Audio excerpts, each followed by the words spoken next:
Magandang umaga, UAE, magandang hapon Pinas. Masayang araw ng Lunes. Mayroon lang ako ibahagi sa inyo tungkol po sa yung sa taong matagal na akong walang balita. Kaibigan ko siya dati. Matagal na akong walang balita sa kanila. Hindi na rin ako kumusta na sila. Biglang sumisiksik sa isip ko kung gabi. Madalas kasi pag ang mga kamag-anak ko, kaibigan ko, mga tao, naging kaibigan ko, pag mayroong hindi magandang nangyari sa buhay nila, kung hindi sa panaginip, yung bigla na lang papasok sa isip ko, may hindi magandang pinagdadaanan ng tao. Siguro pinapakita mo sa akin para ipagdasal ko sa kasi alam mo ba, base sa experience ko, nalalaman ko yung nangyayari sa mga kamag-anak ko, sa mga kaibigan ko, ano nangyayari sa kanila, madala sa panaginip. Pinapakita mo sa panaginip. May mga tito ako, mga pinsan na nagkasakit na nakikita mo sa panaginip ano nangyayari sa kanila.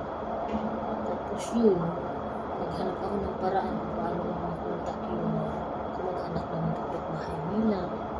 Tinatanong ko kung ano balita sa tao. Tapos malalaman ko malala na yung sakit. Tapos after how many weeks patay. Kaya parang pinapakita ni Lord sa akin. Siguro para ipagdasal ko ng tao. Lalo na yung tito ko na close namin siya yung tumutulong sa amin. Yung takbuhan namin kung may problema kami ayun yung na talagang kasi bago namatay yung tito ko yun gusto ko makausap meron siyang gustong sabihin sa akin hindi kami nakita bago siya namatay kasi umalis ako sa probinsya namin hindi na ako nakauwi higit 20 years ko nang pinakita. Tapos bigla nang napanaginipan ko, bigla nang siyang pumapasok sa isip ko. Yun pala, malala ang sakit. Tapos naghihinga mo na. At saka karamihan, lahat ng napapanaginipan ko, lalo na pag natatandaan ko, totoo. Nangyayari, totoo sa totoong buhay talaga. Nagkatotoo. At talagang nangyari ng totoo. Tapos pinapakita ni Lord sa akin yung kung anong nangyayari sa buhay nila. Kung sino ng tao yun, anong pinagdaanan niya. Basta maraming nangyaring panaginip na nagkatotoo. Sabi nga, dati ko nga managinip daw, panaginipan ko lang na yumaman sila. Pagkatotoo. Hindi naman ako nanaginip na yumaman sila. Kung ano lang yung nangyaring totoo sa buhay nila. Sa mga taong kung sino man gustong ipakita ni Lord sa panaginip ko o sa utak ko. Bigla na sumisiksik sa utak ko. Yun yung nangyayari.